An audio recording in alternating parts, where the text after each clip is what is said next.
सांगली येथील इनामधामणीमध्ये वीराचार्य बाबासाहेब कुचनुरे व्याख्यानमालेचे आयोजन करण्यात आले होते। या व्याख्यानमालेचे प्रमुख व्याख्याते मकरंद अनासपुरे नाम फाउंडेशनचे संस्थापक सदस्य हे उपस्थित होते। यांनी हे जीवन सुंदर आहे या विषयावर आपले मनोगत व्यक्त केले। या कार्यक्रमाचे अध्यक्ष जिल्हाधिकारी अशोक काकडे तसेच प्रमुख पाहुणे म्हणून मुख्य कार्यकारी अधिकारी तृप्ती दोडमिसे, अप्पर पोलीस अधीक्षक ऋतू कोकर, निवासी उपजिल्हाधिकारी ज्योती पाटील तसेच अध्यक्ष दक्षिण भारत जैन सभा सांगलीचे श्री भालचंद्र पाटील, उपविभागीय पोलीस अधिकारी माननीय समीर सिंह सावळे, अध्यक्ष लटे एज्युकेशन सोसायटीचे श्री राजीव पाटील, माजी जिल्हा परिषदचे सदस्य श्री सुरेश पाटील, संचालक वसंतराव बंडोजी पाटील ट्रस्टचे श्री प्रदीप मगदूम, संयोजक श्री सचिन पाटील व इतर मान्यवर उपस्थित होते। मकरंद अनासपुरे यांनी आपला गाव हाच आपला देश, आपल्या गावातील इकॉनॉमी बाहेर जाऊन द्यायची नाही हा संदेश त्यांनी दिला।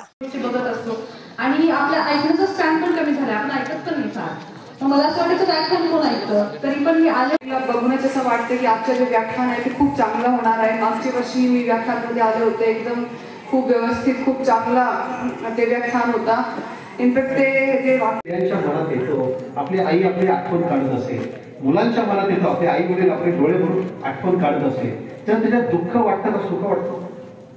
जास्त मोबाईलच्या आहारी जाऊ नका।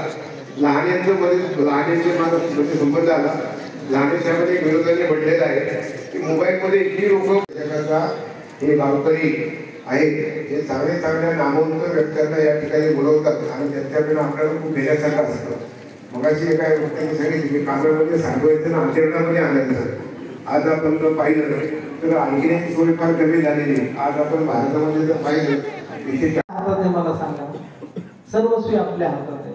मग आपल्याला काय बदललं पाहिजे? तर आपल्याला विचार बदलला पाहिजे। विचार कसा बदलला पाहिजे? तर आपल्यामध्ये एकमेकांमध्ये विचार मंथन झालं पाहिजे। विचार मंथन कसं झालं पाहिजे? तर चांगलं झालं पाहिजे। दोन ज्ञानी माणसं एकत्र येतात तेव्हा त्यांचा सुसंवाद होतो। एक ज्ञानी आणि एक अज्ञानी असला की त्यांच्यात विसंवाद होतो, आणि दोघं अज्ञानी असले का हाणामारी। आपल्याला हाणामारीचा समाज तयार करायचा नाही, आपल्याला सुसंवादी समाज तयार करायचा आहे, जो जागरूकपणे प्रत्येक गोष्टीकडे पाहत राहतो। तामिळनाडूमध्ये वेदराणा नावाचा एक जिल्हा आहे, तिथे एक नालू वेदपती नावाचं एक छोटंसं गाव आहे।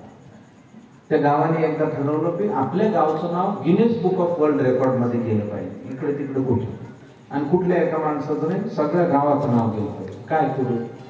80,000 नारळाची झाडं लावली आणि त्या 80,000 झाडं जपली प्रत्येक गावकऱ्याने। 2005 मध्ये तामिळनाडूच्या किनारपट्टीवर जी सुनामीचा हाहाकार झाला, त्या किनारपट्टीवर वाचलेलं तेवढं एकमेव गाव आहे। तुम्ही जे नेट सेवेत ते बघू शकता, त्या 80,000 झाडांनी त्या गावाला वाचवलं त्या सुनामीच्या महाकाय लाटांपासून। निसर्ग आपलं ऐकतो, आपण निसर्गाचं ऐकत नाही, ही ती गोष्ट। आपण समाजाचं देणं लागतं ह्यावर विश्वास उरलेला नाही अशी काहीशी अवस्था।